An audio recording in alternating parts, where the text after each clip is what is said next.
le fait que chroniqueurs yi ñi envahir plateau yi parce que ñun on est de moins en moins présent si plateau télévision yi da ngay gis benn journaliste moo fay toog plus 4 voire 5 6 chroniqueurs yoo xamante ni ñoom ñoo fay nekk di décortiquer actualité bi di ci wax leneen ak leneen léegi ñun problème boobu naka lañ koy mën a résoudre même si texte yeeg loi yi tey ñëw na. mais yow teere nga ëppoon la waaw yow booy Pastef yi li ngay wax noonu l'attitude des journalistes aussi li ngay wax noonu c'est très important. oui. Quand tu prends le code de la presse daf la définir kan mooy journaliste demal article 4 du code de la presse et journaliste celui qui est sorti d'une école de formation de journaliste et dont l'activité principale rétribuée consiste en la collecte, le traitement et la diffusion d'informations défini. Le même article définit le kan mooy technicien des médias. yaa ngi dégg boo demee code de la presse ñeneen ñëpp dañ leen considérer comme des agents de programme.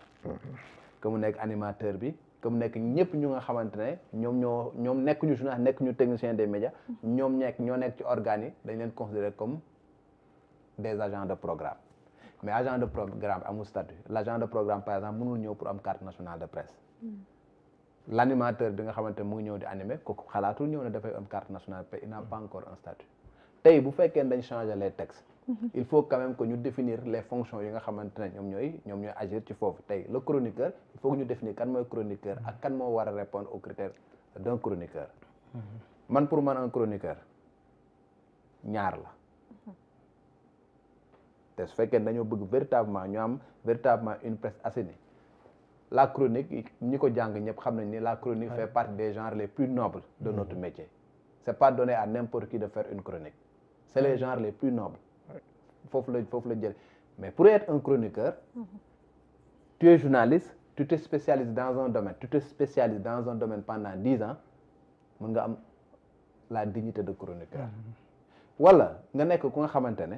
sa xam-xam dafa màcc ci benn domaine nguuda mbubb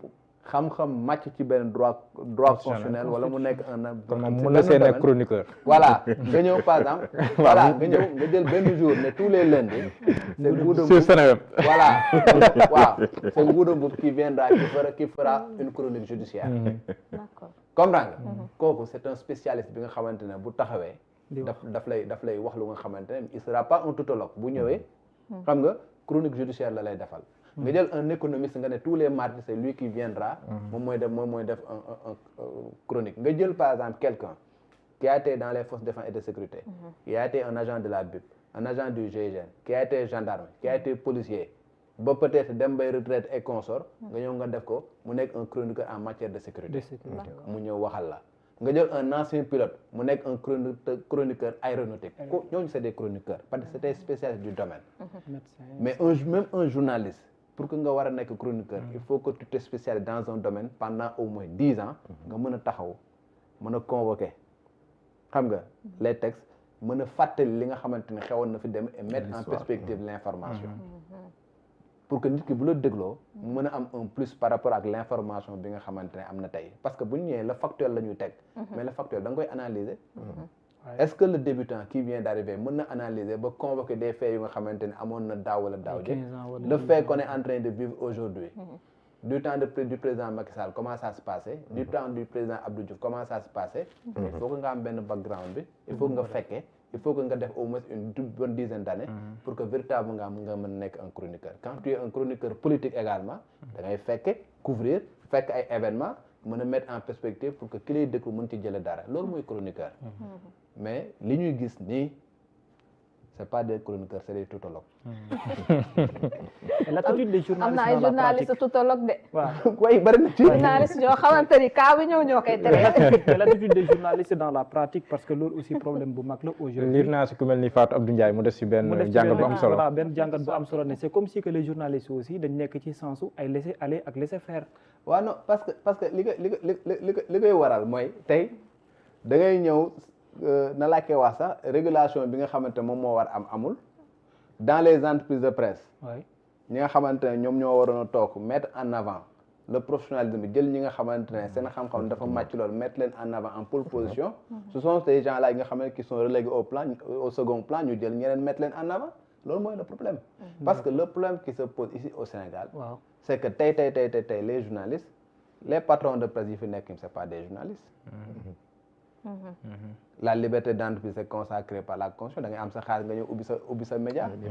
xoolal ñi nga xamante ne ñoom ñoo fi nekk fi mu toll nii les véritables patrons de presse yi nga xamante ñoom ñoo fi nekk. c'est pas des journalistes. Et par conséquent bon je dis pas que c'est mal. Voilà mais je dis que un journaliste bi nga xamante ne moom moo ñëw par exemple xam lan mooy métier am. daal di mettre en place une entreprise et consort am na nu nga xamante ne noonu lay tege ñi nga xamante ñoom ñooy jiite et consort. Ouais, mais tey ce qu'on voit c'est que véritablement de plus en plus les chroniqueurs et consorts sont mis en avant. Voilà.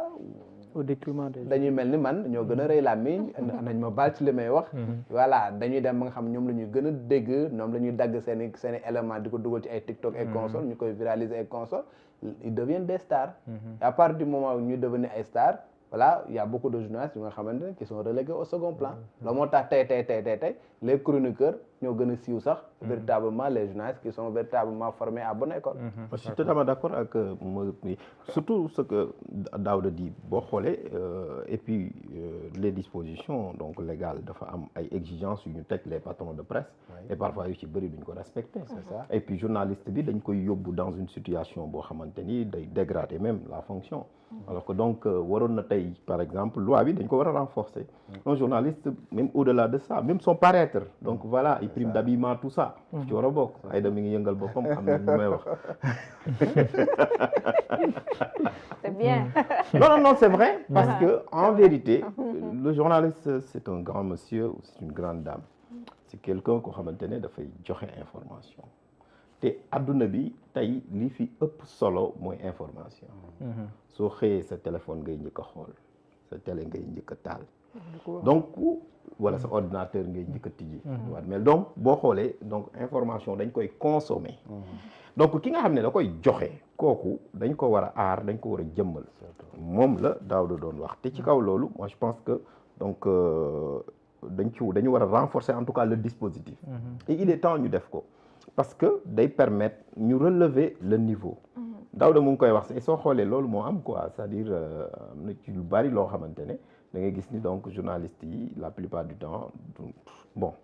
dañuy vivre ay difficultés ah man xam naa ko quoi ces difficultés là je fais pas un plaidoyer mais c'est juste pour relever la qualité du débat démocratique parce que ñoom dañ ci bokk wala ñoom sax ñoom boo xoolee ñoom ñoo koy jëmmal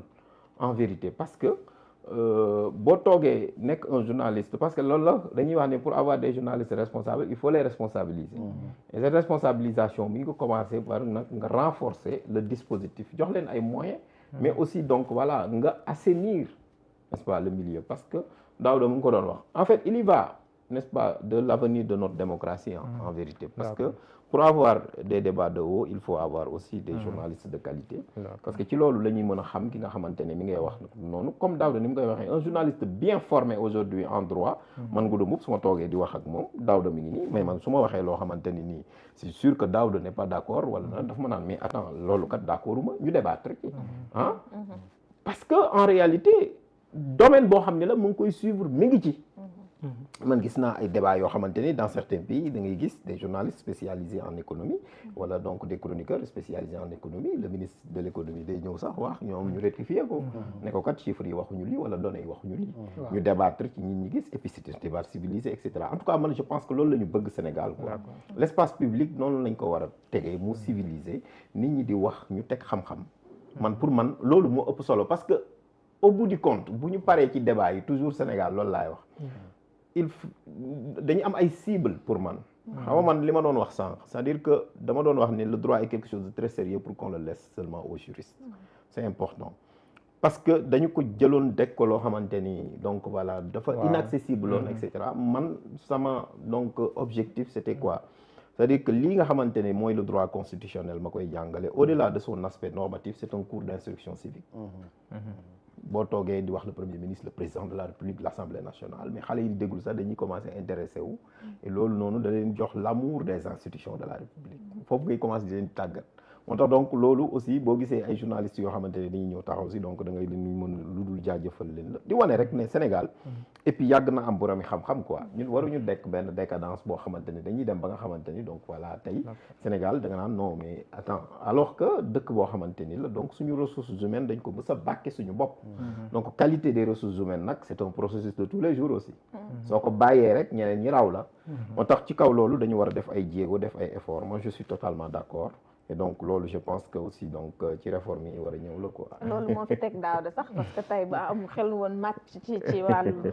yoon tey ñu mën a jàkkaarloo ak plusieurs de nos invités yoo xamante ne jot nañu fi jaar nga xamante ni ci loolu la ñuy yëngu justement voilà li ñuy waxtaanee c'est ça transition bi sax réussir nga ko parce que moom c'est la première fois su ma jumul loi d'amnistie bi déggoogu moom mu wax si ba tey te boobu ba tey ñu ngay wax ay interprétation ñi naan pourquoi pas l'annulation ñu naan pourquoi pas l'abrogation totale partielle waaw lu nekk wax nañ ko si te moom wax dëgg yàlla